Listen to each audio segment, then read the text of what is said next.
안녕하세요. 오늘도 사연 살롱을 찾아주셔서 감사합니다. 고집불통 시아버지 때문에 지옥과 천당을 오간 여성이에요. 말 그대로 저희 시아버지는 동네에서 알아주는 고집불통이세요. 얼마나 고집불통이냐면요. 재개발이 시작돼서 다들 이사를 나가고 텅 빈 동네에서 유일하게 이사를 안 가고 버틸 정도로 고집을 부리는 분이랍니다. 이미 가스도 끊겨서 취사도 어려운 상황이라서 저랑 남편이 아침 저녁으로 도시락을 싸들고 아버님 댁에 찾아가는데 정말 이제 언제까지 이러고 살아야 하나 한숨이 절로 난다니까요. 대낮인데도 아버님 댁까지 가려면 정말 큰 맘을 먹어야 해요. 유리창이 깨지고 담벼락이 무너진 집들 사이를 걸어가자면 유령의 집에 가는 기분이거든요. 모르는 사람들은 얼마나 돈을 더 받으려고 끝까지 버티냐고 하는데 그건 모르는 소리예요. 사실 저희 아버님은 돈 때문에 그러시는 게 아니거든요. 아버님이 그 집을 떠나지 못하는 데는 남들은 모르는 기구한 사연이 있어요. 제가 이렇게 사연을 보내게 된 것도 바로 그런 이유 때문이고요. 남편과 제가 처음 만난 건 제가 고등학교 2학년 때였어요. 실업계 고등학교에서 디자인을 전공하던 저는 종종 학교 근처 인쇄소로 선생님 심부름을 가곤 했었는데 그때 그곳에서 미래의 제 남편이 될 남자와 만나게 되었거든요. 남편은 인쇄소 사장님 아들로 연로하신 아버님을 대신해 가끔 인쇄소 일을 봐주고 있었거든요. 남편은 제가 디자인한 포스터를 보며 장난처럼 이런 말을 하곤 했어요. 이거 정말 학생이 디자인한 거야? 야, 실력이 보통이 아닌데? 디자인과라고 그랬지? 꼬맹이, 나중에 졸업하면 아저씨랑 같이 일해보지 않을래? 네? 저보고 인쇄소에서 일하라고요? 싫어요. 사람 일은 모르는 거야. 지금은 내가 낡아빠진 인쇄소 아저씨로 보이겠지만 혹시 알아? 내가 번듯한 광고회사 사장이 될지? 인생 모르는 거야. 그때는 고등학생한테 실없는 소리를 하는 남편이 한심하기도 하고 좀 덜 떨어져 보이기도 했는데 그건 어디까지나 제 오판이었어요. 1년 뒤 정말 남편은 아버님의 인쇄소를 접고 그 자리에 광고회사를 차렸거든요. 3학년이 된 저는 취업에 대한 고민이 한창이었는데 그때 담임 선생님이 그러시는 거예요. 혜령아, 너 광고일 해보지 않을래? 실은 내가 아는 동생이 광고회사를 차렸는데 널 고용하고 싶다고 그러더라고. 신생회사라 규모는 작지만 그 친구가 땡땡기획 출신이라서 가면 배울 게 많을 거야. 너도 나름대로 생각해둔 회사가 있을 테니 잘 생각해보고 결정해. 다른 건 제쳐주고 사장이 땡땡기획 출신이라는 거에 마음이 흔들렸어요. 땡땡기획은 우리나라에서 제일 크고 좋은 광고회사니까요. 솔직히 제 실력으로 땡땡기획에 들어갈 수 없었기 때문에 거기서 일을 배운 사람 밑에서 배워보고 싶다는 생각이 들었어요. 지금 제 상황에 취직이 가능한 회사라면 어차피 대단한 곳은 없을 게 뻔했어요. 그럴 바에는 제가 하고 싶은 일을 하면서 돈도 벌고 일도 배우면 그게 나을 것 같더라고요. 그래서 선생님이 추천하신 곳으로 갔는데 거기가 바로 남편네 회사였던 거예요. 내가 그랬지. 인생은 모르는 거라고. 그동안 학교에서 얼마나 배웠는지 포트폴리오부터 볼까? 아무리 코딱지만한 회사라도 실력이 안 되면 바로 아웃이야. 명심해. 덜 떨어진 사람인 줄 알았는데 땡땡기획 출신이었다니. 이래서 사람을 얼굴만 보고 판단하면 안 되는구나 생각했어요. 광고회사라고 하면 흔히들 TV 광고나 인터넷 배너 광고를 떠올리겠지만 소규모 광고회사들이 하는 일은 그런 것과는 좀 달랐어요. 지역 광고지나 치킨집, 갈비집 같은 식당이나 안경점, 약국 등의 지역 TV 광고나 전단지를 만들어요. 가게 홍보를 위해 라이터나 티슈, 그 밖에 물품에 인쇄를 하는 것도 포함해서요. 그건 저희 회사도 마찬가지였어요. 특히 아버님이 인쇄소를 오래 하셨었기 때문에 기계도 여전히 남아있어서 인쇄물 주문이 상대적으로 많았어요. 남편의 직책은 사장이었지만 얼마 안 되는 직원들을 대신해 다양한 업무를 맡아 했어요. 사무실 청소부터 인쇄기 돌리는 일, 정수기 물통 갈고, 화장실 청소도 하고, 일손이 필요한 곳이라면 어디든 나타난다는 홍반장이 따로 없었어요. 이쯤 되면 잡일에 특화된 사람이 아닌가 하겠지만 디자인 시안 짜는 것부터 최종 보정까지 실력이 장난 아니더라고요. 별거 아닌 동네 족발집 전단지 하나도 남편 손을 대면 급이 달라질 정도였어요. 처음엔 아버님과의 인연 때문에 단발성 거래를 했던 고객들도 완성품을 보고는 바로 우리 쪽에 재의뢰를 했을 정도였으니 말 다 했죠.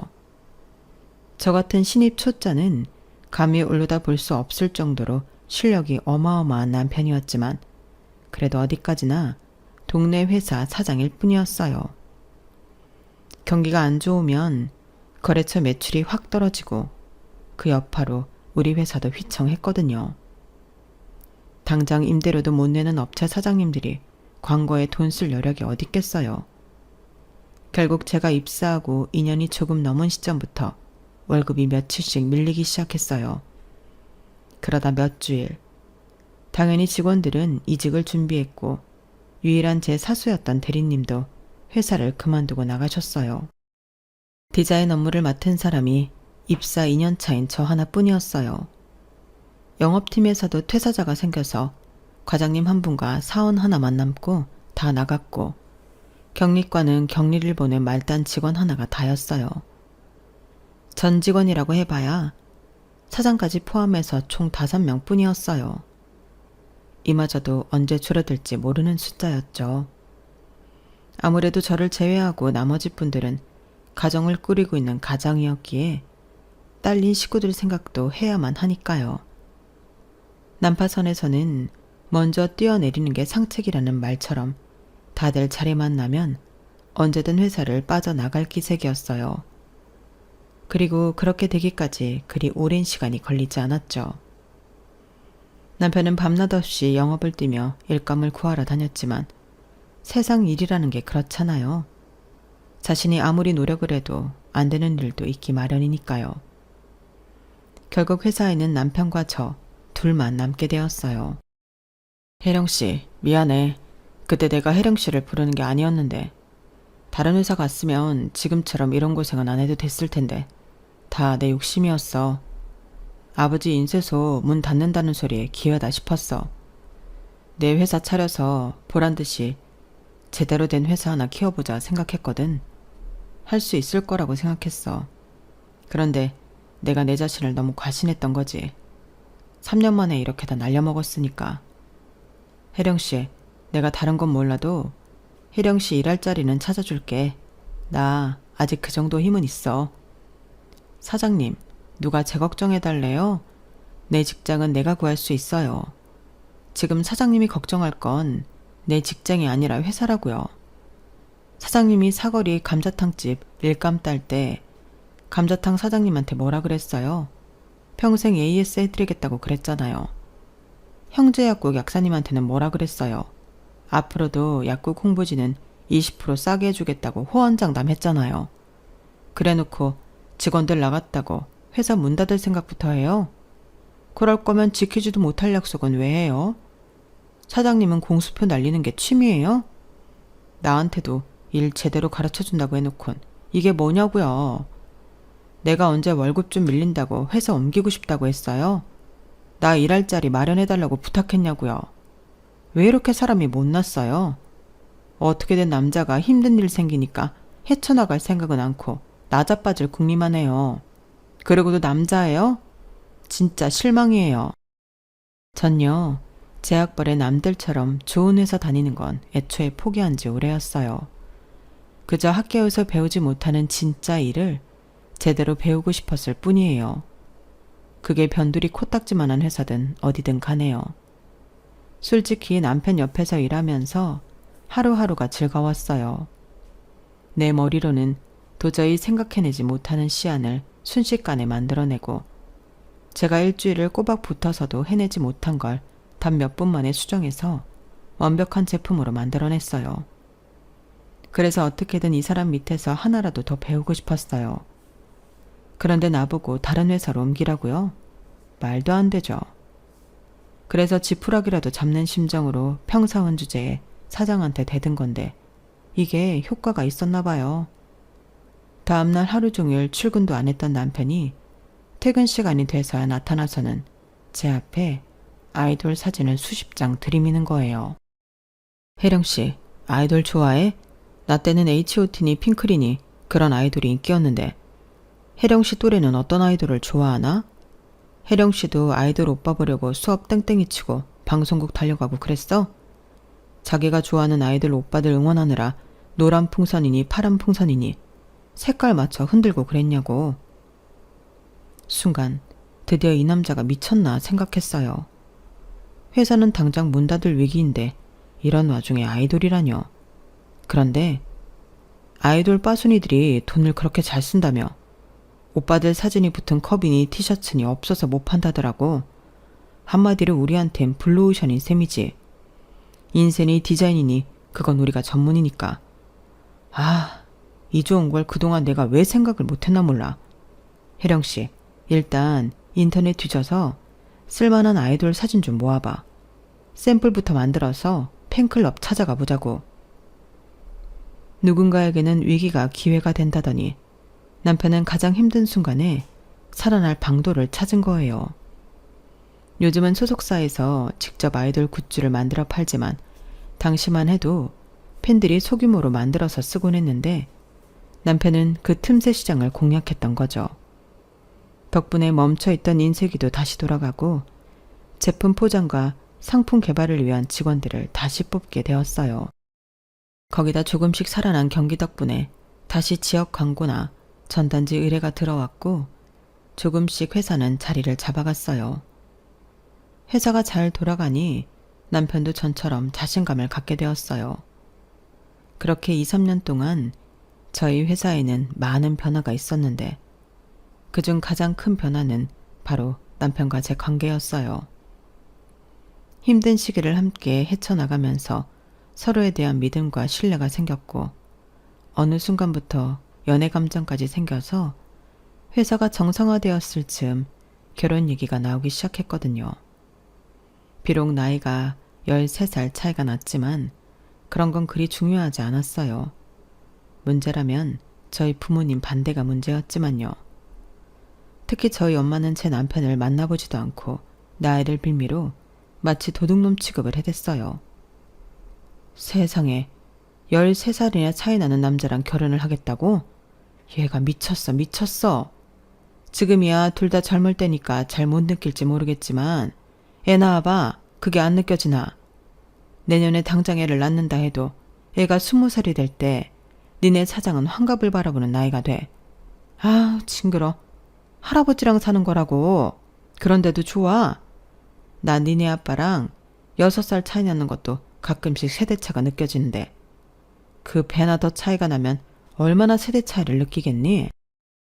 또래 남자도 널리고 널렸는데 뭐 좋다고 죽늙은 이를 남편으로 삼아. 암튼 난 이 결혼 절대 못 시키니까 그런 줄이나 알아. 나이가 많으면 양심이라도 있어야지. 어디 어린애를 꼬셔서 결혼하겠다는 소리를 해. 완전 도둑놈 심보가 따로 없어 정말. 솔직히 저는 엄마가 왜 그렇게 나이를 문제 삼는지 이해가 안 갔지만 저를 제외한 모든 사람이 바로 그 나이 때문에 걱정을 했어요. 제 절친들조차 말이죠. 혜령아, 니네 사장이 그렇게 좋아? 아니 솔직히 13살 차이면 완전 삼천벌이잖아. 혹시 니네 사장 돈 많아? 그래서 그러는 거야? 야, 넌 무슨 말을 그렇게 하냐.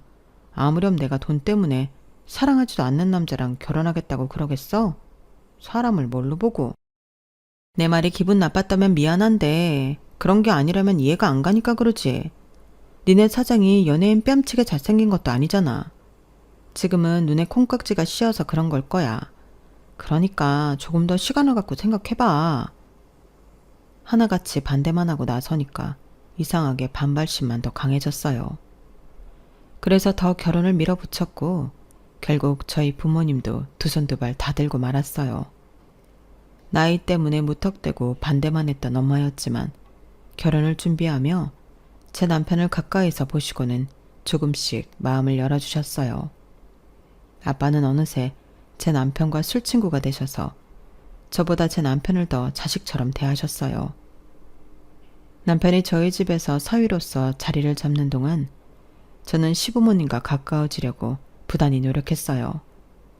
남편이 저보다 나이가 한참 많기도 했지만 그런 것 치고도 저희 시부모님은 연세가 많으셨어요. 남편이 그러는데 자기가 늦둥이라서 그렇다고 하더군요. 어머니께서 나를 30이 넘어서 낳으셨어. 아버지는 지금 내 나이셨고 언젠가 아버지가 술에 잔뜩 취하셔선 나한테 10살 많은 누나가 있다고 하신 적이 있어. 그래서 어머니한테 물었더니 대답을 안 하시더라고. 모르긴 해도 뭔가 안 좋은 일이 있었던가 봐. 일찍 세상을 떠났다거나 잃어버렸다거나. 그래서 그 후론 그 얘긴 꺼낸 적이 없어. 괜히 부모님 가슴만 아프게 하는 것 같아서 말이야. 저희가 결혼하던 무렵 시부모님은 환갑을 훨씬 넘긴 연세셨는데 그래서 그런지 사고방식이 조금 고루하신 편이었어요. 특히 시어머니는 저를 며느리로 생각하기보다는 당신 아들을 맡아 키워줄 유모로 보시는 것 같더라고요. 제게 하시는 말씀이 하나부터 10까지 다 당신 아들 챙기는 것뿐이었어요. 이를테면 이런 거였죠. 나는 이 나이 먹도록 우리 호준이 아침밥을 굶긴 적이 없다. 그러니 너도 그저 명심하고 세상 없어도 남편 아침밥은 꼭 챙기도록 해라. TV 보니까 요즘 애들은 아침으로 빵을 먹는다고 그러던데 그거 못 쓴다. 너는 절대 그러지 마라. 아침밥은 적으로 따뜻한 국에 갓 지은 밥을 먹어야 되는 거야. 나는 이 나이 때까지 그렇게 해먹였다. 제가 집에서 살림만 하는 것도 아니고 남편이랑 똑같이 회사에 출근해 똑같이 퇴근을 하는데도 아침부터 새로 지은 밥에 국까지 끓여 먹이라니 한숨이 절러났어요. 물론 남편은 그럴 필요가 없다고 했지만 그게 어디 그렇게 되나요? 결혼하고 한동안은 아침 5시만 되면 어머님이 저희 집에 전화를 하셨어요. 아가 일어났냐? 로 시작하는 아침 인사는 다름 아닌 모닝콜이었어요. 당신 아들 아침밥 제대로 챙겨 먹이라고 일찍부터 전화를 하시는 거죠. 여자가 늦잠 자면 못 쓴다. 자고로 여자는 아침잠이 많으면 안 돼. 얼른 일어나서 살 씻고 밥부터 안 쳐라. 그래, 국은 뭘로 끓일 거냐? 요즘 아욱이 한창이던데 멸치 넣고 아욱국 좀 끓이면 좋겠다만. 아욱이요? 제가 장을 못 봐서 아욱이 없는데요. 아유, 살림하는 여자가 어떻게 아침 밥상 차릴 장도 안 봐나? 그럼 집에 생선도 하나 없겠네. 넌 어떻게 살림한다는 애가 그 모양이냐? 네가 뭐 하는 게 있다고 남편 아침밥 하나 제대로 못 챙겨. 이래서야 내가 널 믿고 내 아들을 맡길 수 있겠니? 너 그런 식으로 대충 살림할 거면 차라리 집에 들어와라. 호준이 쓰던 방 그대로 있으니까 거기 들어와 살아. 그럼 적어도 내 아들 아침은 내가 차려 먹을 수 있잖니. 툭하면 집에 들어와 살라는 말씀을 하시는 통에 어떻게든 그것만은 피해보려고 퇴근길에 필요한 몸을 이끌고도 다음날 먹을 장은 꼭 봐오곤 했어요. 이건 뭐 남편이랑 살려고 결혼을 한 건지 남편 아침밥 차려 먹이려고 결혼을 한 건지 모를 정도였죠. 불만은 많았지만 그래도 어떻게든 어머님이 바라시는 며느리가 되려고 노력을 했어요. 하지만 저에 대한 어머님의 기대가 커서 그런 건지 어쩐 건지 도무지 어머님을 만족시켜 드릴 수가 없더라고요. 그러다가 저도 제 목소리를 내게 된 건 첫 아이를 낳은 직후였어요. 만삭 때까지 남편 아침밥 챙겨 먹이느라 새벽같이 일어나 밥 짓고 국에 생선까지 구워 올린 저였지만 7시간 진통 끝에 아들을 낳고 나니 세상 두려울 게 없더라고요. 내가 애도 낳았는데 뭔들 못하랴 하는 생각이 들었거든요. 전 같으면 어머님이 전화해 아침밥 타령을 하시면 죽은 듯이 따랐지만 애까지 키우면서 그 짓을 더는 못하겠더라고요. 그래서 작정하고 반기를 들었죠. 어머님 아들 아침밥도 중요하지만 저한테는 우리 아들 아침 잠도 중요해요. 아침마다 어머님이 저희 집에 전화를 하시니까 우리 민우가 그 소리에 잠을 깨잖아요. 그 나이엔 잠을 충분히 자야 애가 무럭무럭 자랄 텐데 중간에 잠을 깨니 어떡하겠어요. 그러니 이제부터는 아침에 전화하시는 건 삼가해 주세요. 어머님은 손주가 남들보다 덩치가 작으면 좋으시겠어요? 싫으시죠? 아무튼 그의 아침밥은 제가 잘 챙기고 있으니까 걱정 마시고 아침엔 전화하지 말아주세요. 불과 몇 달 전까지만 해도 이런 일은 상상도 할 수 없는 일이었는데 어디서 용기가 난 건지 저도 모르게 술술 말해버렸지 뭐예요. 그래놓고도 내심 어머님 불호령이 떨어지면 어쩌나 가슴 졸였는데 신기하게도 다음 날부터 거짓말처럼 어머님이 전화를 안 하시지 뭐예요. 저희 시어머니가 아무리 당신 아들이 최고인 분이긴 하지만 그래도 사랑은 내리사랑이라고 손자가 아침잠을 못 잔다는 말에 바로 바뀌신 거예요. 그 덕에 아들 재운다는 핑계로 결혼하고 처음으로 아침밥 걱정 없이 잠을 잘 수 있었어요. 몇 년을 아침 5시마다 시어머니 전화로 스트레스를 받아왔던 저로서는 꿈같은 시간이었죠. 그런데 생각지 못한 일이 일어난 거예요. 어머님께서 애를 봐주시겠다며 짐을 싸들고 집에 오신 거예요. 어머님, 상의도 없이 갑자기 여기서 지내겠다고 하시면 어떡해요. 어머님이 여기 계시면 아버님은 어쩌고요. 어쩌긴 뭘 어쩌니? 날 이리로 보낸 사람이 네 시아버지인데. 아니나 다를까 아버님은 점심때 집에 찾아오셔서는 상 차리라고 하시더니 식사를 마치시곤 그러시는 거예요. 젊을 때 한 푼이라도 더 벌어야지. 집에서 놀면 뭐하니? 애는 네 시어머니가 봐줄 테니 민우의 미는 아무 걱정 말고 나가서 돈 벌어라. 나는 아침 저녁으로 여기 들러서 밥 먹으면 되니까 내 걱정도 하지 말어. 출산을 한 지 이제 겨우 3개월이 넘어가는 시점이었는데 시부모님은 돈 벌어오라고 닥달이셨어요. 그렇다고 남편 벌이가 시원찮았던 것도 아닌데 말이죠. 남편은 제가 하고 싶은 대로 하라고 했지만 내심 같이 돈을 벌기를 바라는 눈치더라고요. 아버지 말씀이 틀린 건 아니지. 벌 수 있을 때 한 푼이라도 더 벌어놔야 나중에 덜 고생인 건 사실이니까. 그래도 어디까지나 당신 마음이 내켜야 되는 거니까. 암튼 난 상관없으니까 당신 원하는 대로 해. 그때 남편의 그런 태도가 얼마나 얄미웠는지 몰라요. 결국엔 저한테 다 떠밀고 자기는 뒤로 빠지겠다는 거였으니까요. 이럴 때 남편이 제 편이 되어주면 얼마나 좋겠어요. 서운한 마음에 저는 한동안 남편과 말도 않고 일자리를 찾아댔어요. 그동안 고등학교를 졸업하고 남편 회사에서만 일해온 저였지만 이번엔 그럴 상황이 아니었거든요. 제가 임신을 하고 출산까지 하느라고 이미 남편 회사에는 디자인 파트에 새로운 직원을 들인 상황이었어요. 멀쩡히 일하고 있는 직원한테 나 복귀할 테니 나가달라고 할 수는 없는 노릇이잖아요. 사회 초년생 때도 안 했던 구직 활동을 하면서 그동안 내가 얼마나 편하게 일해왔는지 알겠더라고요. 저보다 훨씬 좋은 스펙을 가지고도 직장을 못 구하는 사람들이 천지였거든요. 입사 원서를 내는 곳마다 다들 학벌이 장난이 아니었어요. 저처럼 실업계 고등학교를 나와서 디자이너로 일하는 경우는 거의 없더라고요. 아무리 경력이 있다고 해도 대학에서 디자인을 전공한 사람들과 동일선상에서 시작할 수 없다는 걸 뼈저리게 느끼는 시간이었어요. 그래도 다행히 작은 출판사에 취직을 하게 돼서 본격적으로 출근을 하게 되었어요. 제가 출근한 동안은 어머님이 아이를 봐주시고 아버님이 점심때부터 집에 오셔서 식사도 하시고 아이도 봐주시기 때문에 그 사이에 어머님이 청소며 빨래 같은 집안일도 해주셨어요. 처음엔 며느리 노는 꼴을 못 보겠어서 돈 벌어오라고 그러나 보다 생각했는데 지나고 보니 오히려 그 반대일지 모른다는 생각이 들더라고요. 제가 집에서 살림을 할 때보다 오히려 직장 생활을 할 때가 훨씬 더 편했거든요. 어머님이 수시로 전화해 살림에 참견하지도 않으시고 애보랴 살림하랴 두 가지를 다 해내야 한다는 부담감도 없었으니까요. 오히려 어머님이 해주시는 밥 먹고 출근하고 집에 와서도 어머님이 해주신 밥을 먹고 잠자리에 드는 판이니 얼마나 편해요. 직장에 있을 때는 집 걱정 않고 일만 할 수도 있고요.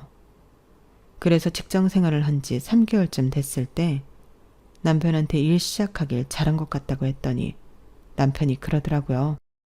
실은 아버지가 일부러 당신 일하게 하라고 하신 거야. 집에 있어봤자 어머니 등살에 힘들 거라고. 만약 당신이 일 안 하고 살림만 했다면 지금쯤 거의 폐인 수준이 됐을걸? 우리 어머니 성격에 당신이 집에서 쉬는 꼴을 보시겠어? 툭 하면 찾아오셔서 탐견하고 트집 잡아서 혼내고 그러셨겠지. 그러고 보면 우리 아버지가 말은 살갑게 못하셔도 속은 깊은 분인 것 같아. 어찌 보면 나보다 당신을 더 챙기는 것 같다니까? 남편 얘기를 듣고 보니 그제야 아버님 속뜻을 알겠더라고요. 그러고 보니 시집 와서 지금까지 아버님은 제게 살가운 말 한마디 안 해주셨지만 은근히 제 편을 많이 들어주셨던 것 같아요. 아버님은 종종 고기며 생선, 제철 과일 같은 걸 사다가 저희 집 현관문에 걸어두고 가셨는데 회사 일이 바빠서 장을 못 볼 때면 그게 그렇게 요긴하게 쓰였거든요. 아침마다 창거리는 준비됐는지 검사하는 시어머니 눈도 속일 수 있었고요. 솔직히 저희 집이 시댁에서 10분 거리밖에 안 되는데 아버님은 저희 집에 자주 찾아오시지 않았어요. 간혹 오셨을 때도 식사하시고 가라는데도 굳이 입에 안 맞아서 못 드시겠다며 집에 가서 드시겠다고 고집을 부리셨는데 이제 보니 그것도 다 저 힘들까봐 그러셨던 것 같아요. 그래서 사람들이 며느리 사랑은 시아버지라고 하는가 봐요. 저희 아이가 유치원에 갈 무렵까지 어머님은 저 대신 육아와 살림을 맡아주셨어요. 이제는 연세가 많으셔서 그만하셨으면 하는데도 굳이 고집을 부리시더라고요. 그래서 어차피 저희 애를 봐주시러 왕래를 하실 거면 합가를 하자고 말씀드렸어요. 그랬더니 두 분이 약속이라도 한 듯이 그건 절대 안 된다고 그러시지 뭐예요. 이미 시부모님이 사시는 동네는 재개발지역으로 묶여서 어차피 이사를 해야 하는데 말이죠. 아버님, 그러지 마시고 저희랑 같이 사세요. 사시는 집 정리하고 저희 보증금이랑 합하면 좀 더 큰 집으로 구할 수 있잖아요. 그러면 어머님이랑 아버님이 매일같이 저희 집에 오시는 수고로움도 덜 수 있고요. 안 된다. 재개발이고 뭐건 간에 난 절대 내 집 안 팔아. 집주인인 내가 안 팔겠다는데 누가 뭐라 그래. 그러니 민우애미도 더는 그런 소리 말아라. 내가 안 판다면 안 파는 거야. 아버님의 고집 때문에 더는 집 얘기에 꺼낼 수가 없었어요. 그런데 겨울이 되고 사달이 난 거예요. 재개발이 진행되면서 동네에 빈집이 하나 둘 생기기 시작했는데 방치된 집에서 수도가 터졌는지 내리막길에 얼음이 꽁꽁 얼었지 뭐예요. 아침에 저희 집에 오시느라 언덕길을 내려오시던 어머님이 빙판에 미끄러져 크게 다치셨고 결국 중환자실에서 일주일을 보내시고는 세상을 떠나신 거예요. 그 일로 남편은 상심이 컸어요. 연세 드신 부모님이 사시기엔 그 동네가 적합하지 않다는 걸 알면서도 시부모님을 모셔오지 못한 게 다 자신 탓이라고 생각하는 것 같더라고요. 그래서 홀로 남은 아버님만이라도 모셔오려고 했는데 아버님이 여전히 반대를 하시는 거 있죠. 안 간다 이놈아. 내 집을 두고 왜 내가 나가? 그런 쓸데없는 소리 그만하고 다들 돌아가. 아버지, 정말 왜 이러세요? 민우 엄마가 합가자고 했을 때 했으면 어머니도 그렇게 안 됐을 거라고요. 동네 사람들도 거의 떠나서 사방에 빈집 투성이에요. 아버지 혼자 이런 데서 어떻게 사시냐고요. 제발 고집 그만 부리시고 저희랑 가세요. 제발요 아버지. 남편은 눈물까지 흘리며 아버님을 설득했지만 결과는 실패였어요. 하는 수 없이 제가 회사를 그만두고 아침마다 아버님 댁에 드나드는 걸로 타협을 보았죠. 찬거리를 사다가 그날 드실 국이며 밑반찬을 만들어 놓고 다음날 또 가서 그날치 식사를 준비하고 오곤 했어요.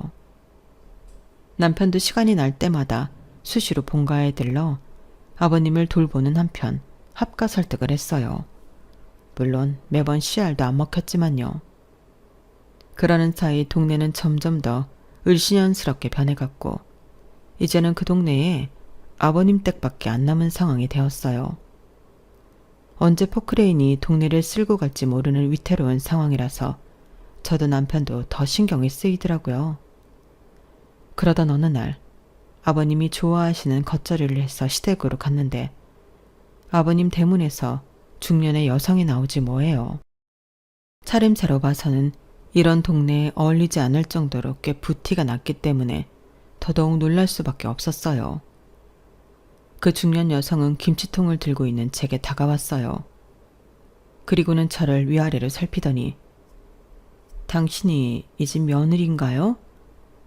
중년 여성은 어눌한 한국어로 그 말을 내뱉고는 이내 눈가가 촉촉하게 변했어요. 그 모습에 당황한 표정으로 고개만 끄덕였죠. 그랬더니 여자분이 다가와 저를 와라 껴안더라고요. 고마워요. 우리 아버지 보살펴줘서 정말 고마워요. 급기야 눈물을 뚝뚝 흘리며 연신 고맙다는 말을 하는 중년 여성 때문에 저도 모르게 눈가가 촉촉해졌어요. 굳이 말하지 않아도 이분이 언젠가 남편이 말했던 10살 터울의 누나라는 걸 알 수 있었거든요. 우리 내외를 만나서 나왔던 참이라고 하길래 그럴 거 없이 남편을 아버님 댁으로 부를 테니 아버님 댁에서 기다리자고 했어요. 소식을 전해들은 남편은 한 걸음에 아버님 댁으로 달려왔고 두 남매는 서로를 보자마자 핏줄임을 알아챘는지 끌어안고 울더라고요. 실은 열흘쯤 전에 경찰서에서 연락이 왔었다. 내 딸을 찾은 것 같다고 말이야. 10수년 전이던가 네 엄마가 TV에서 아침 프로를 보고는 우리도 유전자 등록을 하자고 그러길래 지푸라기라도 잡는 심정으로 해놨었는데 이게 이렇게 우리 호정이를 찾게 될 줄 누가 알았겠니? 네 엄마가 살아있었다면 얼마나 좋아했겠어. 가여운 사람 조금만 더 살고 갈 것이지. 평생 잃어버린 딸 생각에 아침마다 새로 밥을 지어선 장독대에 올려두곤 했었다. 우리 딸이 어디 있건 밥 굶지 말라고. 1년 365일 하루도 안 빠지고 5시면 일어나 밥부터 지었어. 그런데 그 딸을 못 보고 죽었으니 그 속이 오죽했겠냐. 지금껏 어머님이 5시만 되면 전화해 당신 아들 밥 챙겨주라는 말을 하셨던 데는 그런 깊은 사연이 있었던 거예요. 자식들이 굶지 않고 살길 바라는 모정이었던 거죠. 신우이는 가방에서 서류봉투를 꺼내더니 저희 앞에 내밀었어요. 오늘 아침 DNA 검사 결과가 나오자마자 바로 들고 집으로 찾아온 거라면서요. 봉투 안에 든 검사 결과지에는 99.28%의 확률로 친자가 확실하다는 문구가 선명하게 적혀 있었어요. 이 결과가 나오는 열흘 동안 아버님은 저희한테도 말을 못하시고 혼자 소가리를 하셨더라고요. 혹시라도 DNA 결과가 아니라고 나오면 실망이 클 테니 혼자 감수하실 생각이셨던 거죠. 신우이는 시설에 들어간 지 얼마 안 돼 미국으로 입양이 됐는데 그곳에서 양부모 사랑을 받으며 잘 살 수 있었다고 했어요. 입양아들 중 다수가 안 좋은 양부모를 만나 불행한 삶을 살게 되는 것과는 달리 말이죠. 한국어를 잘하게 된 것도 양부모님이 왕복 8시간 거리에 있는 한국어 센터에 매주 데리고 다니며 한국어를 배우게 해준 덕이라고 했어요. 대학에 들어가 한국 친구들을 사귀고 교포 남편과 결혼해서 늘상 집에서 한국어를 사용했던 것도 한국말이 능숙해진 이유라더군요. 올케가 우리 부모님한테 얼마나 잘했는지 내가 다 들어서 알아. 딸인 내가 했어야 할 일들을 올케가 다 해줬다지? 그래서 말인데 내가 뭘 해주면 좋을까? 내가 이래봬도 돈을 꽤 많이 벌었거든. 그러니까 집이든 차든 뭐든 간에 가지고 싶은 게 있으면 말해. 내가 다 해줄게. 나는 자식도 없고 남편도 2년 전에 코로나로 세상을 떠나서 그 많은 재산 어디에 쓸 데도 없어. 신우이를 찾은 것도 놀랄 일인데 다짜고짜 선물을 하겠다고 하시니 남편도 저도 어안이 벙벙할 뿐이었어요. 사실 당시 저희 집 사정이 어렵긴 했어요. 코로나 여파로 남편 회사에서는 거의 수입이 없었는데 그게 2년 넘게 지속되다 보니 빚만 늘어있는 상태였거든요. 코로나가 종식되고 조금씩 사정은 나아지기는 상태였지만 이미 가계 대출이 너무 많아서 늘 돈에 쪼달리는 신세였어요. 그렇다고 수십 년 만에 만난 시누이한테 그런 사정을 말하고 싶진 않더라고요. 남편 자존심도 있으니까요. 그런데 이미 아버님을 통해 저희 형편을 들었는지 시누이가 먼저 말을 꺼내주었어요. 나 이번에 아예 한국으로 들어올 생각이야. 아버지랑 같이 살려고. 이미 적당한 아파트도 받았어. 그래서 말인데 우리 아래층에서 살지 않을래? 한 집에 사는 건 서로 간에 불편할 테니까 위 아래층에 살면서 자주 들여다보고 살자. 어렵게 만난 가족인데 한시라도 떨어져 지내고 싶지 않거든. 어때? 그렇게 해줄래? 말은 고맙지만 그럴 수는 없다며 남편은 한사코 거절을 했지만 시누이는 쉽게 물러서지 않았어요. 우리가 힘들게 사는 모습을 보면 아버님도 그렇고 자신도 가슴이 아플 것 같다면서 오히려 저희 부부를 설득하더라고요. 결국 시누이 설득에 못 이기는 척 우리는 뜻을 따르기로 했어요. 그런데 시누이가 사준 아파트 가격이 20억이 넘는 아파트였지 뭐예요. 서울 아파트 값이 비싸다는 건 알고 있었지만 이 정도일 줄은 몰랐는데 말이죠. 그렇게 눈물의 상봉을 한 지 벌써 반년이 지났어요. 시누이와는 위아래층에 살면서 한 가족으로 살고 있고요. 시누이는 자식이 없어서 그런지 저희 아들한테 얼마나 잘해주는지 몰라요. 많이 배운 사람이라 그런 건지 어머님을 닮아서 그런 건지 모르겠지만 한국 엄마들보다 치맛바람이 더 세서 벌써부터 우리 애 보낼 학원이며 사립학교 리스트를 뽑고 있지 뭐예요. 일찍부터 영어를 익혀놔야 한다며 우리 애를 데리고 영어도 가르쳐 주시고 책이며 과학 교구까지 사나르시는 걸 보면 가끔씩 저도 혀를 내두르게 된다니까요. 그래도 제가 못하는 부분을 이렇게 챙겨주시니까 솔직히 마음에 든든해지곤 해요. 아참, 저희 아버님은 그렇게 안 팔겠다고 하시던 집을 파셨어요. 오랜 시간 동안 잃어버린 딸의 생사도 모른 채 딸아이의 흔적이 남은 집을 지키셨던 아버님이었지만 이제는 그럴 필요가 없어졌으니까요. 떨어져 지는 시간이 긴 만큼 남은 시간은 1초도 낭비 없이 아끼며 행복하게 살겠다는 아버님 말씀에 저도 가슴이 촉촉하게 젖어드네요. 지금까지 저희 집 사연을 들어주셔서 감사드리고요. 여러분의 가정에도 기쁘고 행복한 일이 가득하시길 바랍니다. 여러분, 사연 댓글에 응원과 현명한 조언 부탁드려요. 좋아요와 구독은 저에게 큰 힘이 됩니다. 오늘도 좋은 일 가득하세요.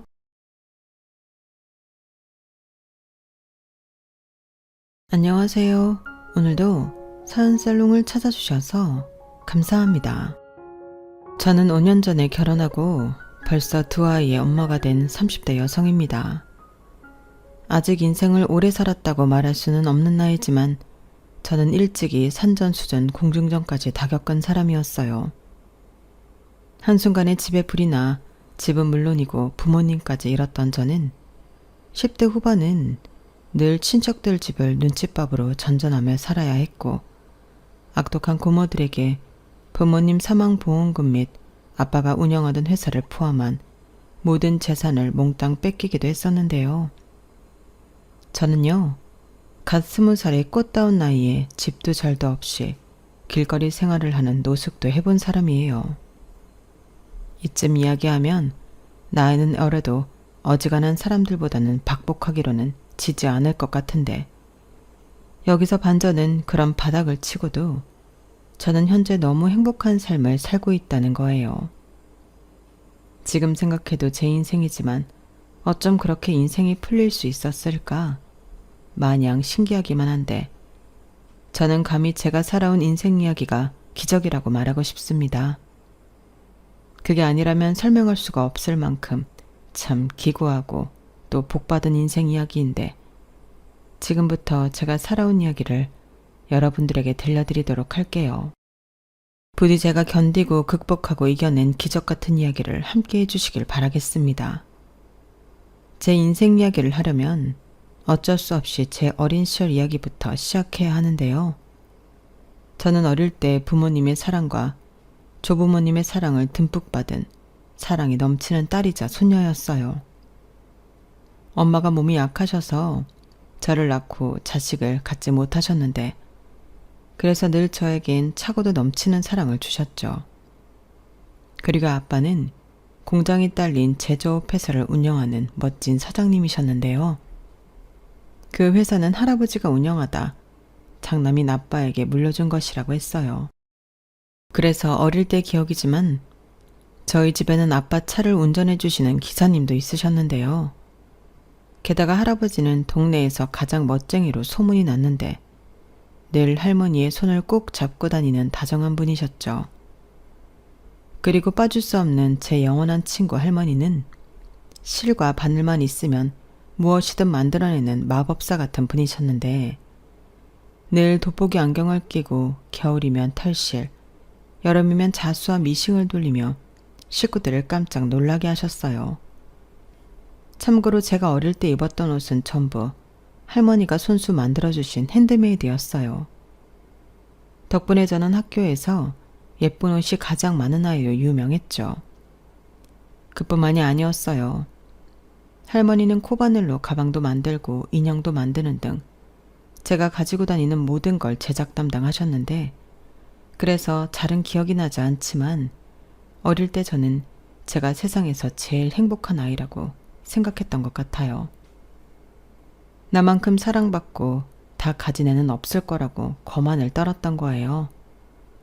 그런데 아무리 철이 없어도 그런 거만은 떨면 안 되는 거였는지 제 나이 11살에 할아버지가 노환으로 돌아가시고 할머니가 뒤이어 지병으로 돌아가시면서 불행이 시작되었는데 그때부터 싹수가 노랬던 고모와 작은아빠는 부모 재산을 왜 저희 아빠가 다 받냐고 불만의 소리를 내기 시작했어요.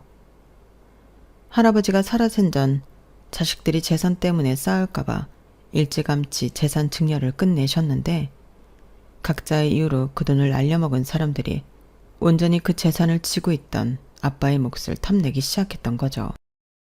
그러니 할머니 할아버지 살아계실 때는 입도 뻥긋 못하다 두 분 다 돌아가시니 그 검은 속내를 보이기 시작했는데요. 그 탓에 할머니 장례식장은 소란 그 자체였어요. 오빠가 장남이라는 이유로 아빠 사업도 물려받고 집도 물려받았잖아.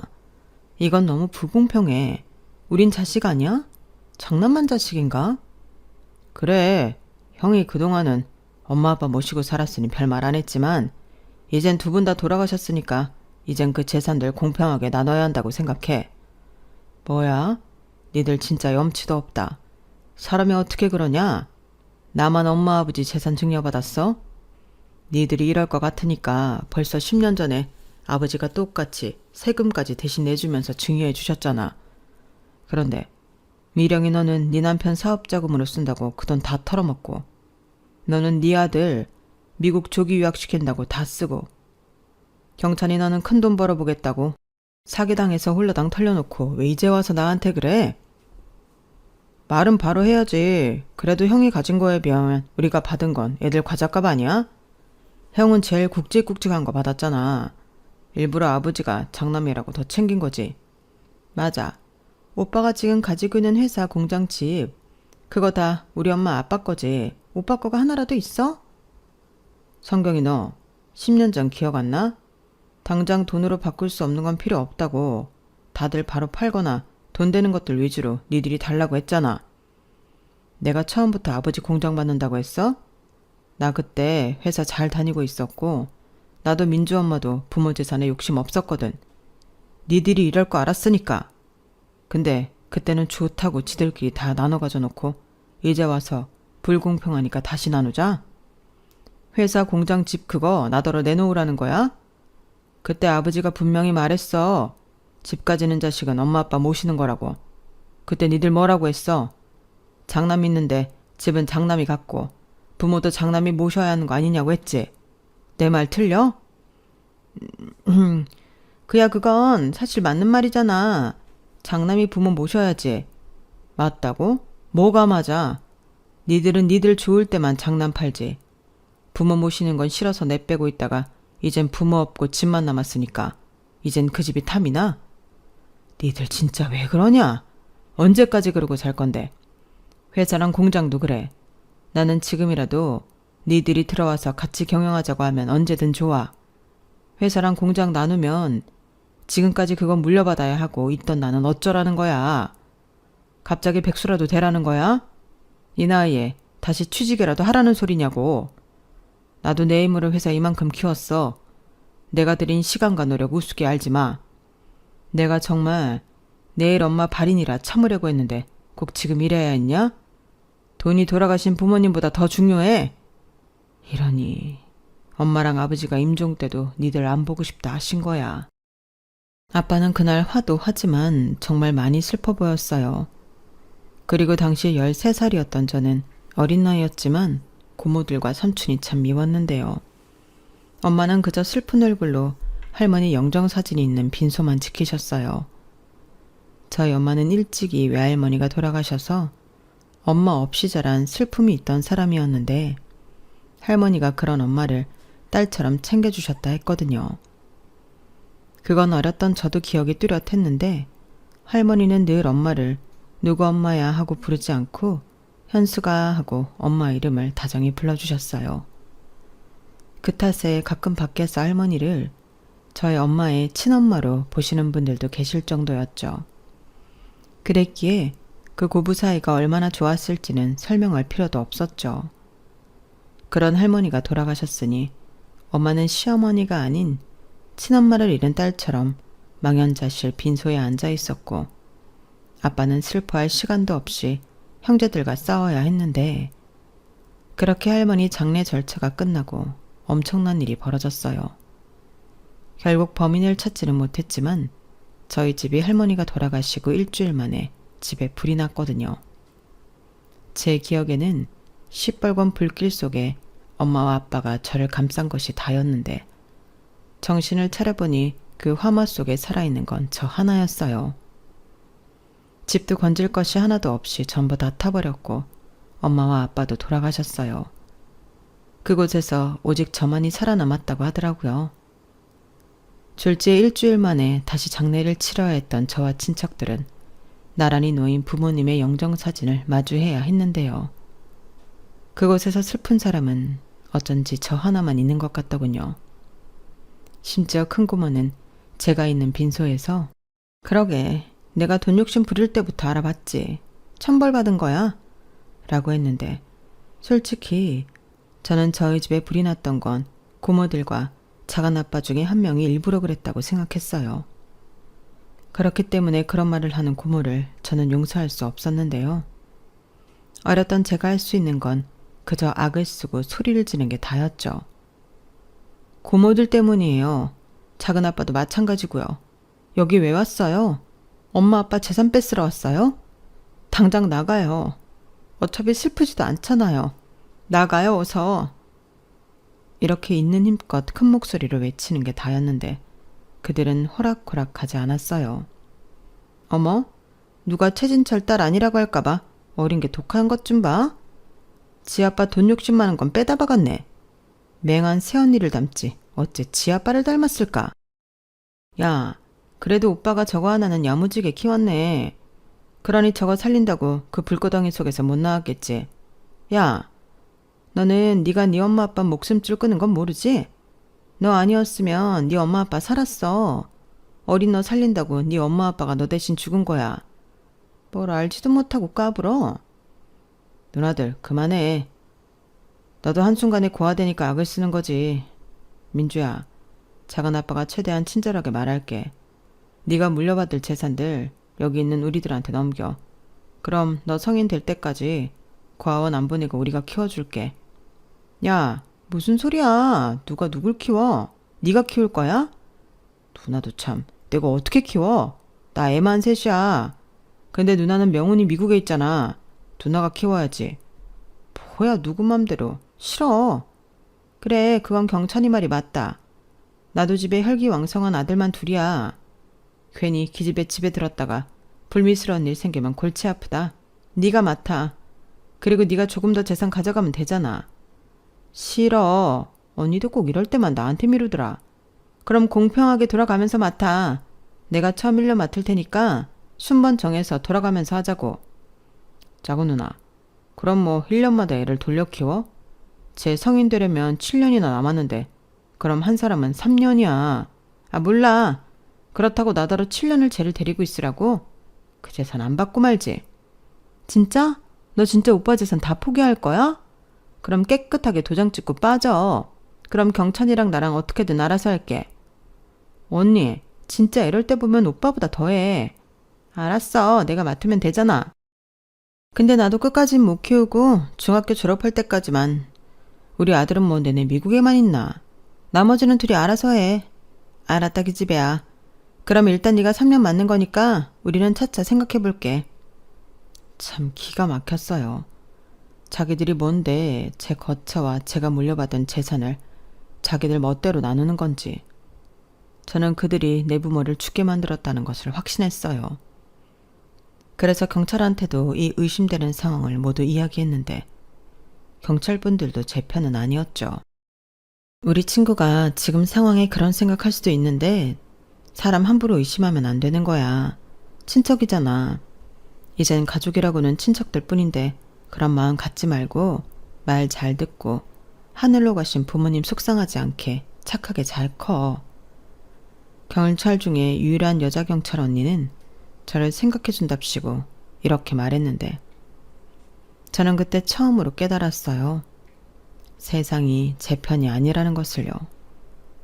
그 뒤 제 인생은 신데렐라도 울고 갈 정도로 비참하고 서러운 시간들이었는데 학교에는 갈 수 있었지만 그것 말고는 저는 아무것도 할 수가 없었어요.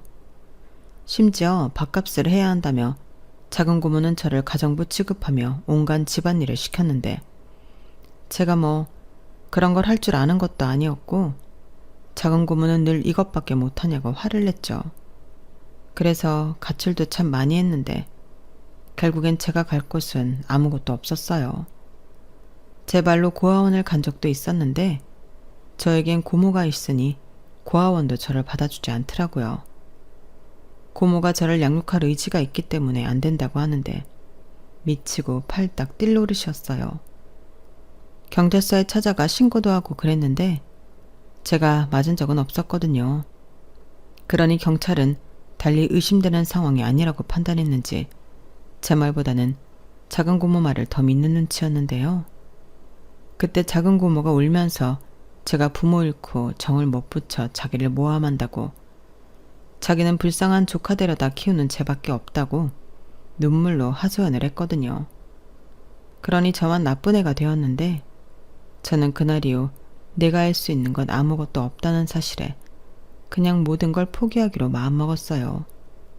어차피 발버둥 쳐도 나아지는 건 하나도 없고 그렇게 돌아가면 작은 고모로부터 심한 막말을 들어야 했는데 말이 그 어떤 몽둥이보다 참 오래도록 아프더라고요. 그 후로 저는 숨을 쉬고 있으니 산 사람이지 그저 죽은 것과 다르지 않게 살았어요. 살고 싶은 의지도 없었고 그저 바라는 건 하루빨리 성인이 되어 혼자가 되는 것뿐이었는데 하도 그렇게 산 송장처럼 사니 작은 고모와 고모부도 더는 저랑 사는 게 끔찍하다며 큰 고모한테 저를 넘기더라고요. 그때 살짝 내가 복수라도 한 듯 조금 기뻤던 것 같아요. 나도 그 사람들을 괴롭힐 수 있다는 사실에 기뻤는데 그래서 큰 고모 집에 가서는 더 난리도 아니었죠. 저보다 1살, 2살 많은 오빠들이 예상은 했지만 저를 괴롭혔고 제가 참지 않고 그런 오빠들을 모조리 신고하니 큰 고모는 이러다 자기 아들 인생 망칠까 무섭다며 3개월도 되지 않아 저를 작은아빠 집에 보냈는데요. 거기에선 작은아빠보다도 작은 엄마의 눈치를 봐야 했어요. 작은 엄마가 저를 달갑지 않게 생각했고 자기 자식들과 저를 당연하게 차별했는데 그때는 서러운 시간을 보내야만 했죠. 작은아빠와 작은엄마한테는 저보다 어린 3명의 자녀, 즉 제 사촌 동생들이 있었는데 배달 음식을 시켜도 자기 아이들한테만 주고 저는 냄새만 맡고 있으니 진짜 눈물이 나도록 서럽더군요. 나도 엄마 아빠랑 살 때는 누구보다 대접받고 사랑받는 딸이었는데 하며 옛날 생각에 그냥 이대로 죽어버렸으면 좋겠다는 생각만 하며 19번째 생일을 맞았는데요. 그렇게 저는 성인이 되고 도망치듯 작은아빠 집을 나왔어요. 제가 어떻게 할 새도 없이 고모들과 작은아빠는 제가 자기들한테 재산을 양보했다. 법적 절차를 모두 마쳤는데 심지어 부모님의 사망보험금까지 가로챘더군요.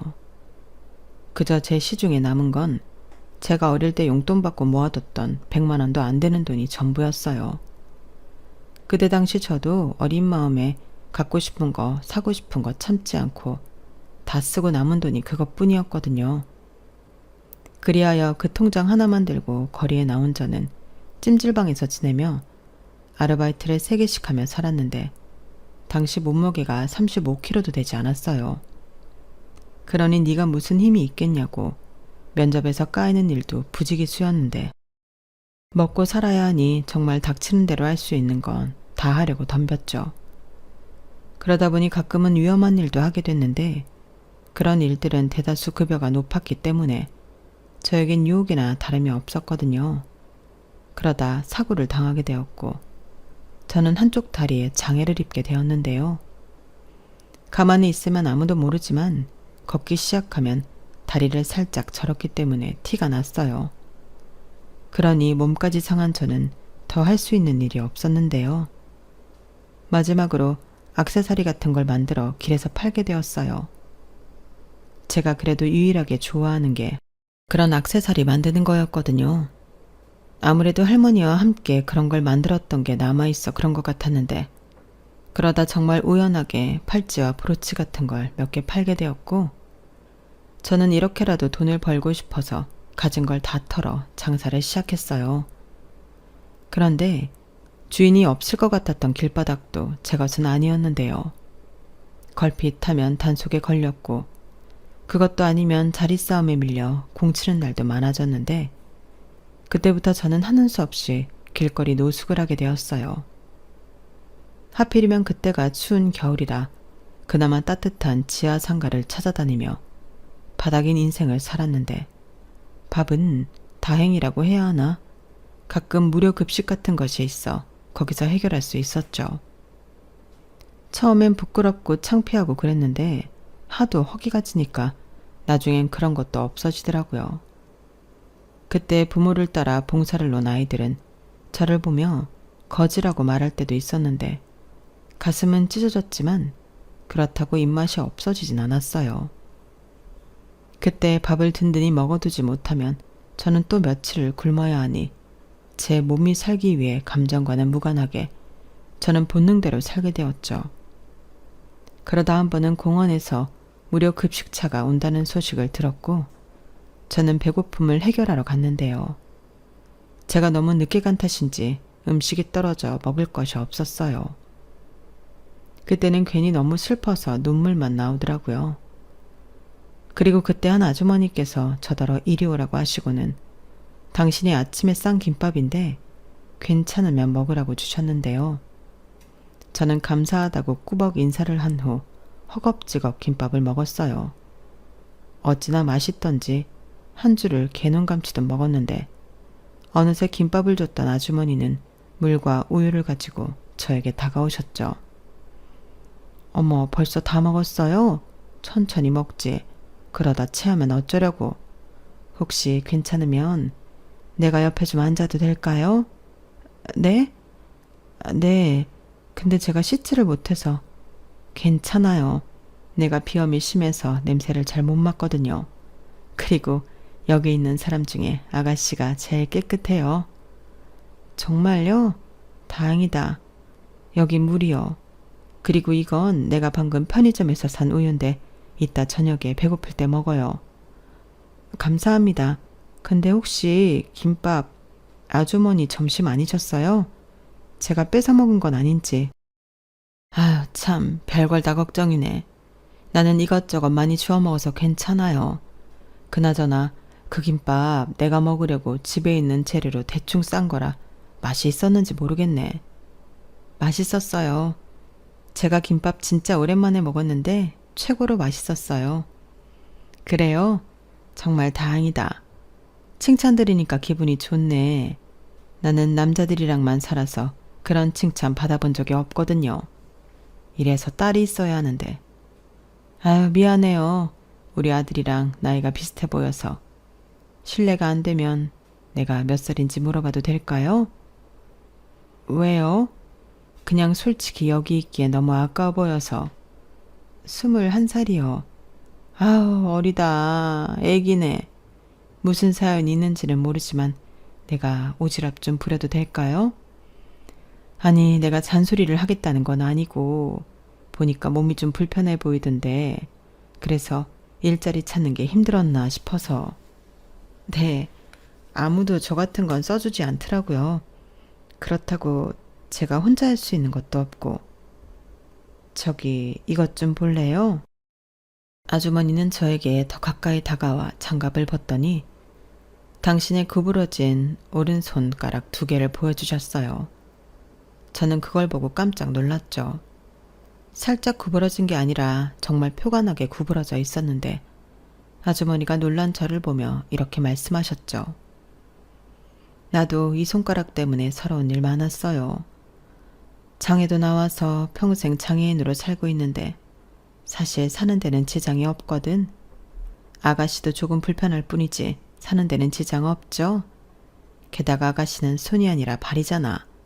그럼 더 할 수 있는 일이 많지. 괜찮으면 내가 일자리 하나 소개해주고 싶은데 생각 있으면 이 번호로 연락해요.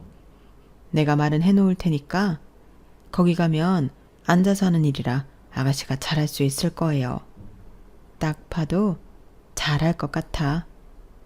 이렇게 말씀하셨는데 제 손에는 어느새 아주머니가 써준 누군가의 핸드폰 번호가 적힌 종이가 들려 있었어요. 하지만 노숙생활을 해보니 나쁜 사람들은 대개 천사의 얼굴을 하고 있었기에 저는 그 연락처를 버려버렸는데요. 그러면 그렇지. 나한테 왜 호의를 베풀까? 저는 그 아주머니를 단단히 오해했어요. 그러니 그냥 이렇게 호의만 받는 것이 분해서 당시 팔다 남은 브로치를 김밥값으로 드렸는데 아주머니는 기뻐하셨지만 저는 동요하지 않았죠. 그때 당시 제 생각으로는 그 번호로 전화하면 어디 팔려갈지도 모른다고 생각했거든요. 그런데 그렇게 호기롭게 메모지를 버리고 며칠 뒤 저는 심한 감기에 걸려 죽을 것 같았고 이판사판이라는 생각에 그 메모지를 찾아다녔는데요. 거짓말처럼 이틀 만에 그 풀밭에서 메모지를 찾았어요. 그때는 그게 저한테 로또나 다름이 없었는데 어차피 이대로 있으면 죽을 것 같았기 때문에 저는 길거리에서 주운 동전으로 그 번호로 연락을 했죠. 그러자 얘기를 들었다며 전화를 받은 남자가 저를 데리러 온다고 장소를 물었는데 그때는 그 남자가 진짜로 저를 어디에 팔아넘길 작정이구나 라고 생각했죠. 하지만 어차피 죽은 목숨이라고 생각했기 때문에 저는 제 목숨을 건 모험을 하기로 했는데요. 저의 모험은 제 생각과는 달랐어요. 저는 저를 데리러 온 한 남자에 의해 새 인생을 살게 되었거든요. 그 사람은 저를 어딘가에 팔아넘길 나쁜 사람이 아니었는데 저를 데리러 왔을 때 저는 길바닥에 쓰러져 있었고 열이 펄펄 끓어 곧장 병원으로 옮겼다고 하더라고요. 저는 당시 기억을 잃고 쓰러져 있었기 때문에 몰랐지만 정신을 차렸을 때 저는 말끔한 모습으로 병원복을 입고 침대에 누워 있었어요. 제가 제 모습을 거울로 보는데 참 오랜만에 보는 제 말끔한 모습이었죠.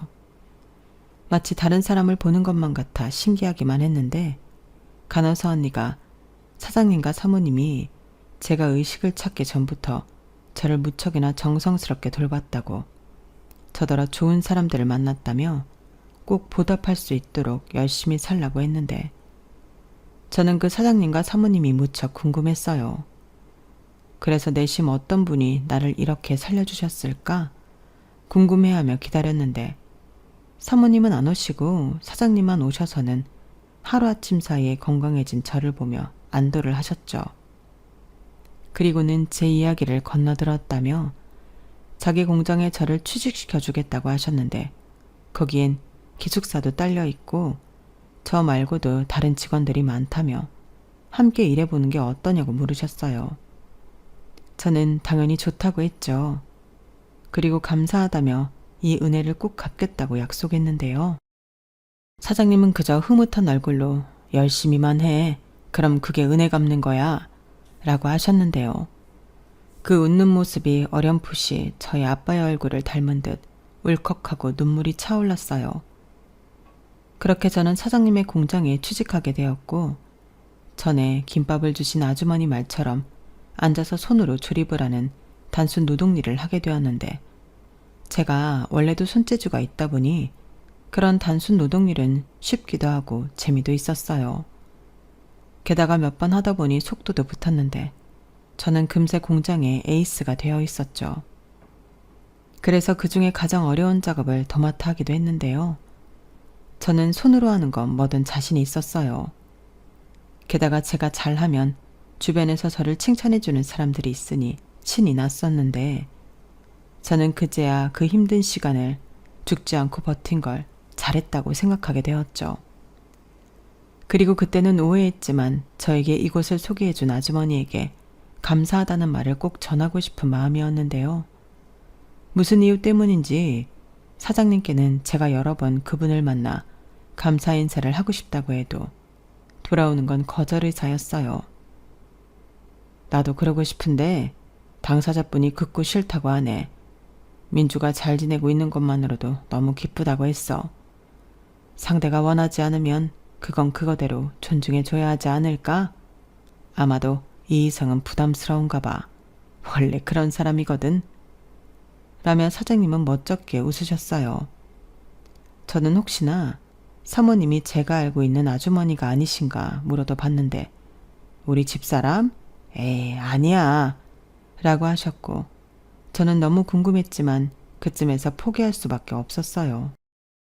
그래서 아쉬운 마음에 감사 편지를 쓰고 정성스럽게 소원 팔찌라는 것도 만들어 편지지에 동봉했는데 사장님은 활짝 웃으며 이 정도는 내가 전달할 수 있지. 엄청 기뻐하겠는걸? 라고 하시더군요. 그렇게 저는 제 마음을 조금이나마 전달하고 그분의 건강과 행복을 바랬어요. 그리고 그렇게 시간은 흘러 저는 25이 되었고 친구도 사귀고 언니, 오빠, 더 나아가 이모, 삼촌까지 사귀며 학교 다닐 때도 느끼지 못했던 즐거운 한때를 공장에서 보냈는데요. 그러던 중 드디어 저에게도 늦은 첫사랑이 찾아왔어요. 그 사람은 공장에 들어온 지 얼마 되지 않은 저보다 4살 많은 오빠였는데 저처럼 현장에서 일하는 직원이 아닌 사무실에서 일하는 사람이었죠.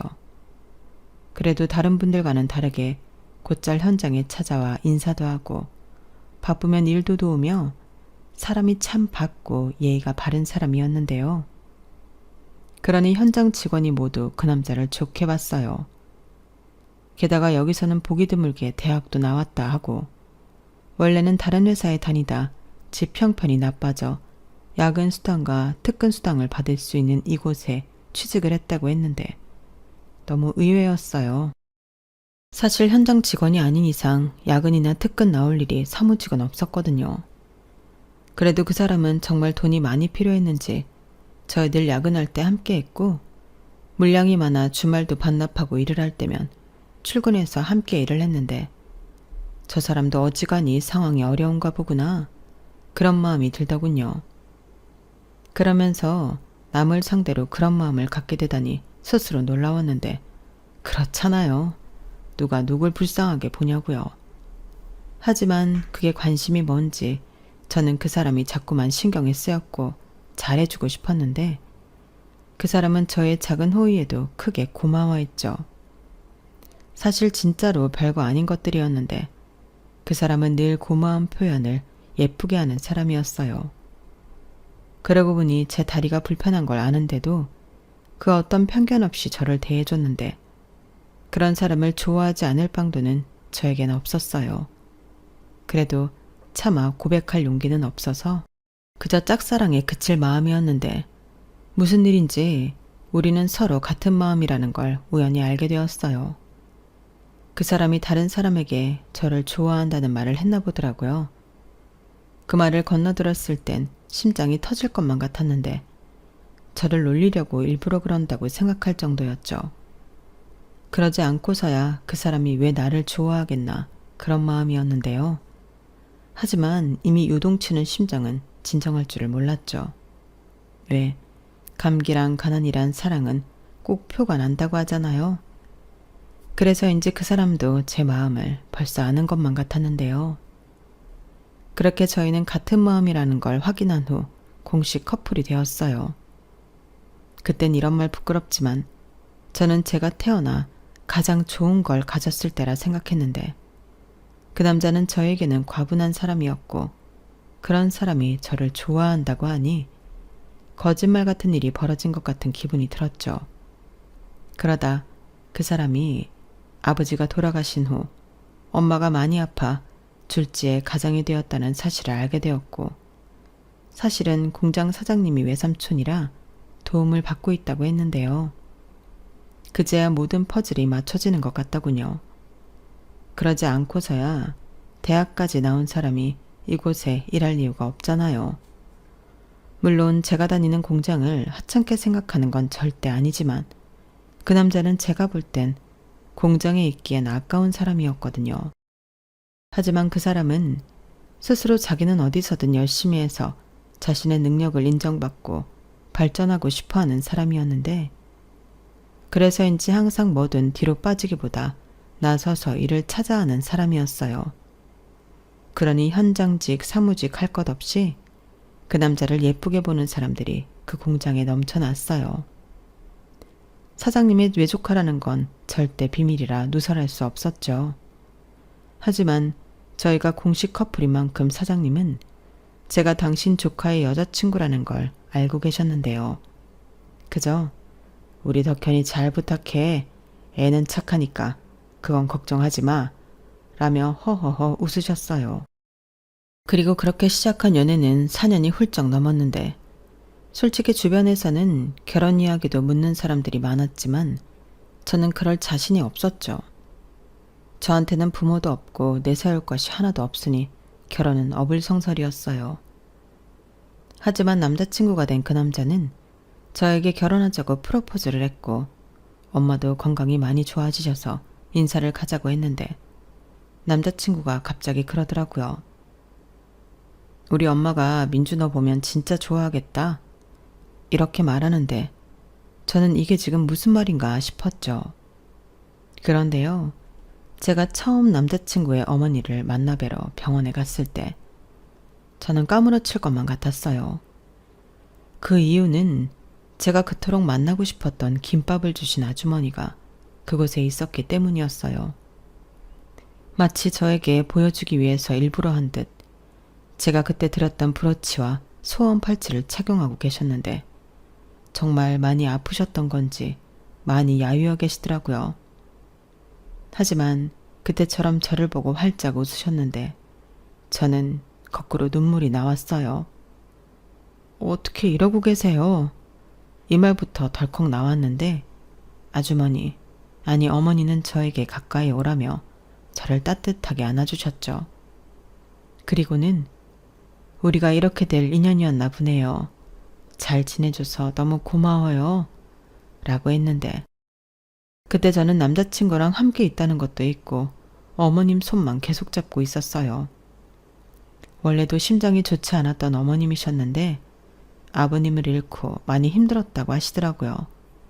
그래서 잘 지내는 아들에게 짐만 됐다며 당신 아들에게 계속 미안한 마음을 보이셨는데 남자친구는 무슨 말이냐며 엄마 덕에 내가 여자친구도 만나지 않았냐고 너스레를 떨었어요. 그리고 우리가 결혼을 약속했다는 말을 전해 들은 어머니는 정말 많이 기뻐하셨는데 저는 순간 이래도 괜찮을까 괜한 마음이 들더군요. 그래서 남자친구에게 물었어요. 저기 있잖아. 이건 정말 내가 노파심에 물어보는 건데 나랑 결혼해도 괜찮겠어? 어머니도 손가락이 불편하시잖아. 근데 결혼하는 여자도 발이 불편하면 자기는 장애 가진 여자만 둘을 봐야 하는 거 아니야? 이렇게 물었어요.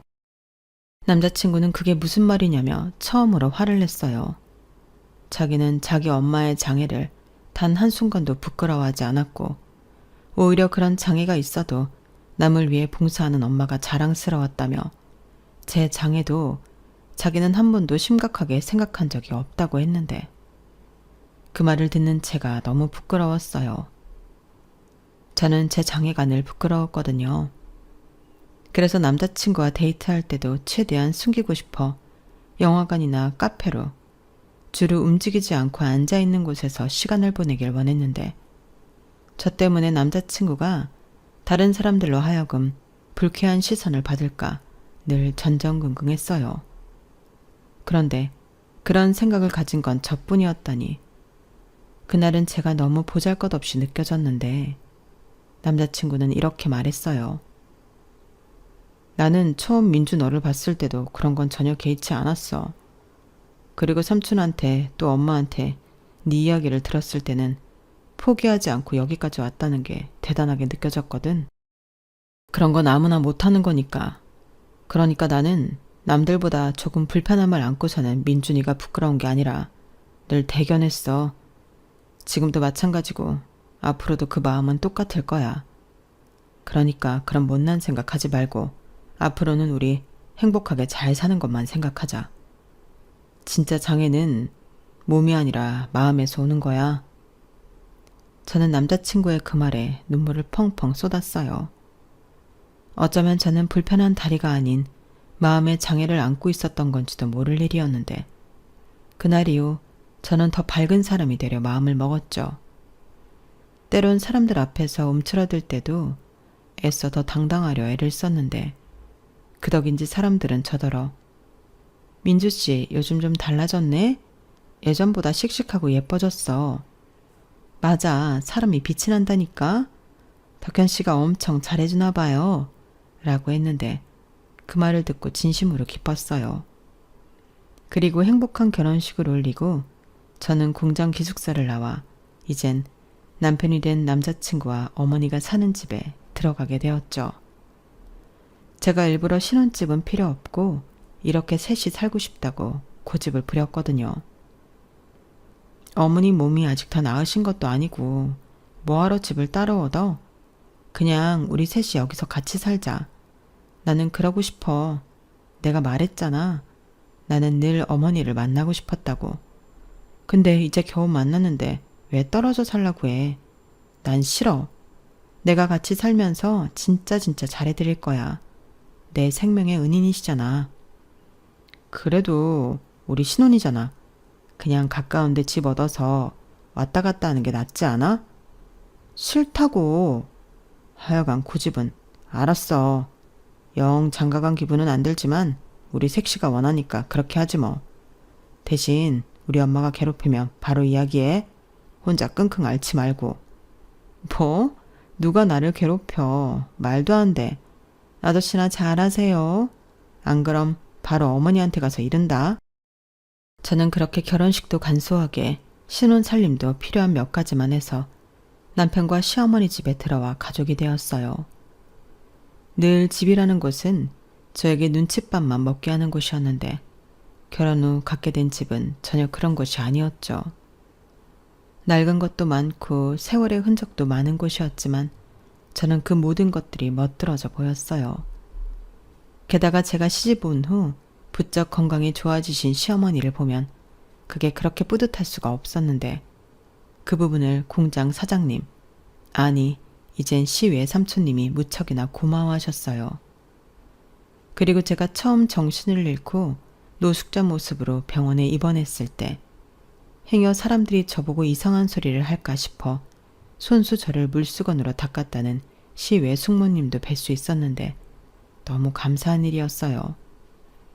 어떻게 보니 저에겐 온통 은인들밖에 없었는데 이런 사람들이 이젠 다른 사람도 아닌 내 가족이라니. 이런 기적이 또 어디 있겠냔 말이죠.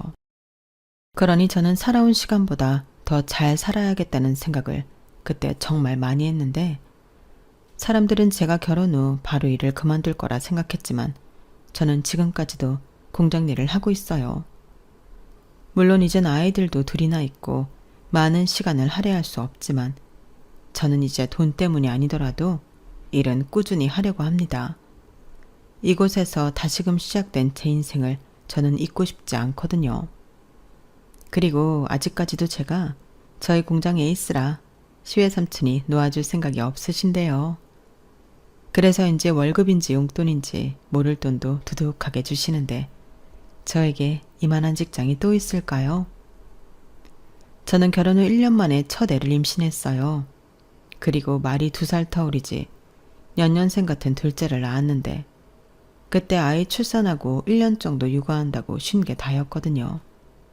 그때 제 빈자리를 너무 크게 느끼셨다며 이젠 가족이니 제발 부탁 좀 한다며 농담 반 진담 반으로 시외 삼촌 네분이 말씀하시는데 저는 지금도 기쁜 마음으로 콧노래까지 흥얼거리며 조금은 느린 걸음이지만 즐겁게 출근을 합니다.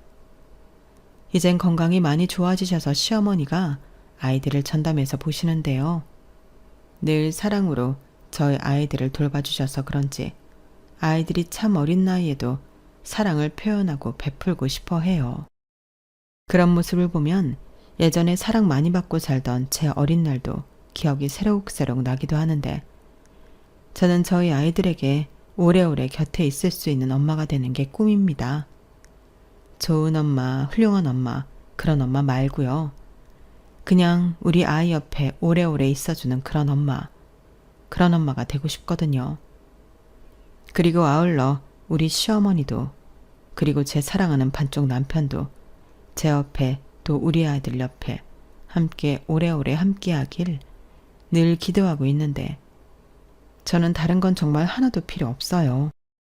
모든 걸 다 잃어봤었기 때문에 못 가져서 안달이 나기보다 지금 가진 걸 감사히 여기고 잘 지켜가는 게 중요하다 생각하거든요. 그리고 우리 아이들도 그걸 꼭 알았으면 하는 바람이 있는데 제가 얼마 전 궁금해서 고모들과 삼촌들이 어떻게 지내는지 알아봤거든요. 그런데 알아보고 자시고 할 것도 없이 그 욕심 많은 인간들. 결국엔 저희 아빠가 잘 운영하셨던 회사와 공장도 말아먹고 서로 가진 재산들 누가 더 많이 가져갔네 서로 싸우고 탑내다 공평하게 셋 다 쪽박을 찬 모양인데 그날만큼은 하늘이 공평하다고 생각했어요. 사실 어릴 때는 늘 하늘이 불공평하다고 원망했거든요. 나쁜 사람은 벌을 받고 착한 사람은 복을 받아야 하는데 세상은 거꾸로인 것만 같았어요. 그러니 그런 세상을 더는 살고 싶지 않았던 거였는데 역시 인생은 짧게 볼 것이 아니라 길게 보는 게 맞는가 봅니다. 지금 현재 그들은 돈 때문에 불행하고 저는 돈보다 더 가치 있는 것들에 둘러싸여 행복하니까요. 그러고 보면 돈으로 살 수 없는 것들이 얼마나 인생에서 중요한지 깨닫게 되는 요즘인 것 같은데 제 사연을 함께 해주신 모든 분들도 그 가치를 잊지 않으셨으면 좋겠습니다. 돈은 생활을 편하게 해주지만 행복을 지속시켜주진 않더라고요. 그러니 너무 돈에만 연연하지 마시고 돈으로 살 수 없는 사랑하는 사람들과 행복한 시간을 더 값지게 보내시길 바라며 제 사연은 여기서 줄이도록 하겠습니다. 지금까지 제가 살아온 산전수전 공중전 이야기 끝까지 들어주셔서 감사합니다. 부디 여러분들의 남은 인생엔 굴곡 따윈 없이 평온한 행복만이 함께하길 바라겠습니다. 그럼 안녕히 계세요. 여러분, 사연 댓글에 응원과 현명한 조언 부탁드려요. 좋아요와 구독은 저에게 큰 힘이 됩니다. 오늘도 좋은 일 가득하세요.